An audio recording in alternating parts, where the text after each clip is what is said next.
नमस्कार, स्वागत है आपका हमारे यूट्यूब चैनल पर। बात करते हैं हिंदी वर्कबुक कक्षा 7 कार्यपत्रक 41 की। 41 में आपको व्यावहारिक व्याकरण से संबंधित है। यहाँ पे शब्दों का प्रयोग कर वाक्य बनाना है, क्रिया दी गई है। तो क्रिया शब्दों का प्रयोग करते हुए जैसे हंसना, हंसना स्वास्थ्य के लिए लाभदायक है, इस तरह से वाक्य बन जाएगा। इसी तरह लिखना से बनाएंगे, गाना से बनाएंगे और बजाना से बनाएंगे। तो ये क्रिया शब्द दिया गया है, इस पर आधारित आपको वाक्य निर्माण करना है। दूसरे प्रश्न में आपको क्रिया शब्द को पहचानना है और नीचे रेखा खींचनी है। जैसे यहाँ पे हो जाएगा जाता क्रिया हो जाएगी, या पीते पीते या सो गया दोनों क्रिया है, या खाती या पीती और जाती और पिलाया जो क्रिया शब्द है उसके नीचे अंडरलाइन करनी है। तीसरे शब्द में सही विकल्प को आपको ढूंढ के भरना है। जैसे यहाँ जाएगा मंगवाई, यहाँ जाएगा खिंचवाया, यहाँ पढ़ता और यहाँ लिखवाया। इस तरह से क्रिया शब्द आ जाएंगे रिक्त स्थान में। 4 नंबर में आपको ध्वनि क्रियाओं से नए शब्द बनाने, जैसे खटखट का खटखटाना हो गया, टन टन का हो जाएगा टन टनाना, फिर अगले का हिन हिनाना, गुनगुनाना और भिन भिनाना। इस तरह से नए शब्द बन जाएंगे। 5वें प्रश्न में गद्यांश दिया गया जिसमें क्रियापदों के नीचे अंडरलाइन करनी है और इसको छांटना है, छांट करके नीचे वापस लिखना है। जैसे करना क्रिया के अंतर्गत आ गया, बढ़ गए, पता चला, पहुंचना, रुक जाना, पहचानना है, हिन हिनाना है, दौड़ना, घुसना, लिपटना, ये सब क्रिया शब्द हैं। इसको आप नीचे रीराइट करेंगे। बात करते हैं कार्यपत्रक नंबर 42 की। 42 में एक विज्ञापन दिया गया है जिसमें कप सिरप के बारे में बताया गया है। तो ऊपर सभी सामग्री को क्या कहा जा सकता है, ये विज्ञापन कहलाएगा। तुलसी और शहद के गुणों सहित का अर्थ हो जाएगा, इसमें तुलसी और शहद के औषधीय गुण शामिल हैं। फिर तीसरे प्रश्न में ये वैज्ञानिक विज्ञापन किस चीज़ का है, तो ये एक आयुर्वेदिक औषधि है, कप सिरप का विज्ञापन दिया गया है। इस विज्ञापन में दी गई दवाइयों में कौन कौन सी औषधियों का मिश्रण है, तो इसमें तुलसी, शहद, अदरक और मुलेठी का मिश्रण किया गया है। ये दवाई किस किस रोग के लिए है, तो इसका उत्तर हो जाएगा खांसी, जुकाम और गले की खराश के लिए है।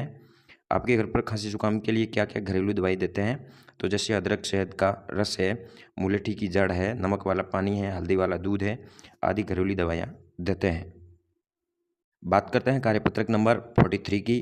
43 में एक गद्यांश दिया गया है जिसको पढ़ना है, नीचे प्रश्नों के उत्तर देने हैं। सबसे पहले आपको गद्यांश में योजक चिन्ह वाले शब्द छांट कर लिखने हैं। जैसे आप इस गद्यांश में देख रहे होंगे, खोज खबर, यहाँ पे योजक चिन्ह का प्रयोग हुआ, इधर उधर है, दौड़ भाग है, यहाँ वहाँ है। तो इन शब्दों को आपको ढूंढ के यहाँ लिखने हैं। जैसे इधर उधर, दौड़ भाग, यहाँ वहाँ, आना जाना, रेल मोटर, शहर शहर, गाँव गाँव, घर घर, होते होते आदि। अखबार हम तक पहुँचने के लिए किन किन माध्यमों से यात्रा करते हैं, ये वायुयान से भी आते हैं, रेल मोटर से, साइकिल से, या किसी के झोले में झूल कर आते हैं, या झूल कर हो जाएगा। फिर तीसरे प्रश्न में समाचार पत्र को संवारने का काम कौन करता है, तो वह संपादकीय विभाग करता है। यदि अखबार सुस्ताने लग जाए तो क्या होगा, तो समय पर लोगों के पास नहीं पहुंच पाएगा और अखबार के अंदर जो खबर है वो पुरानी हो जाएगी।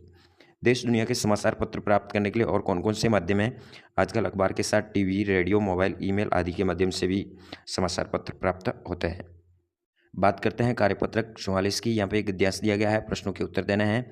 मानव जीवन के लिए आवश्यक है भोजन, नींद, श्वास और मनोरंजन, तीनों उक्त दोनों हो जाएगा। मनोरंजन विकास करता है, मस्तिष्क का और मन का दोनों का करता है। इसका शीर्षक हो जाएगा मनोरंजन का महत्व। फिर मनोरंजन के साधन कौन कौन से हो सकते हैं, नाटक है, सिनेमा है, घूमना, खेलना आदि। 5वां प्रश्न है अच्छे स्वास्थ्य के लिए मनोरंजन के अलावा और क्या क्या चीज़ें आवश्यक है, तो ढंग से पका हुआ भोजन, स्वस्थ वातावरण की आवश्यकता होती है।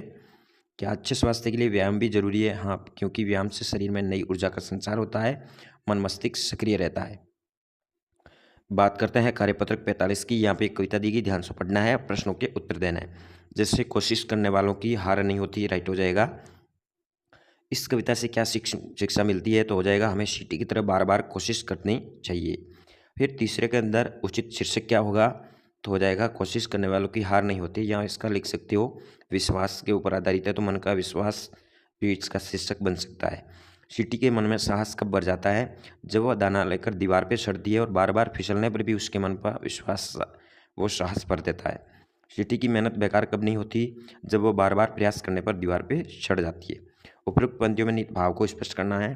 तो जब किसी कार्य को करते हैं तो उसमें असफल होने पर भी बार बार प्रयास करते रहना चाहिए, क्योंकि निरंतर प्रयास करने से एक दिन सफलता ज़रूर मिलती है। मेहनत कभी व्यर्थ नहीं जाती है, इसलिए हमें कोशिश करनी चाहिए। बात करते हैं आंकड़ा नंबर 7 की। 7 में एक गद्यांश दिया है, कहानी दी है, इसको पढ़ना है, नीचे प्रश्नों के उत्तर देने हैं। जैसे खुश मिजाज का अर्थ होगा प्रशंसित, 2 नंबर राइट होगा। मित्र का सही समानार्थी सखा होगा। आशु भाषण में पद में विशेषण आशु है। गणपति की विशेषताएं क्या थी, वो खुश मिजाज और बुद्धिमान था। फिर यहाँ पे इस कहानी में संज्ञा शब्द कौन कौन से आए हैं उनको लिखना है और सर्वनाम शब्दों को लिखना है। तो संज्ञा शब्द हो जाएगा गणपत है, छात्र, विद्यालय, लोग, स्वर्ण पदक, कक्षा नायक, सुनील, मित्र। सर्वनाम शब्द इसमें आए हैं उसे, वह, उसने, उसके, उसकी, हमें, हम, ये प्रयोग हुए। गणपत के मित्र होते तो गणपत के बारे में क्या क्या सोचते, तो गणपत की तरह उनकी अच्छी बातों और आदतों के बारे में सोचते और स्वयं ऐसा बनने की कोशिश करते। गणपत को कक्षा नायक किस आधार पर बनाया गया, तो उसकी बुद्धिमत्ता के आधार पर बनाया गया। जैसे खट्टे से खटाई बना, लड़ना से बन जाएगा लड़ाई। कक्षा नायक का विग्रह कक्षा का नायक होता है, तो स्वर्ण पदक का हो जाएगा स्वर्ण का पदक, 1 नंबर राइट हो जाएगा। तो इस तरह से आप अगला नंबर 5 तक कार्य कर सकते हैं। धन्यवाद। जय हिंद। वंदे मातरम।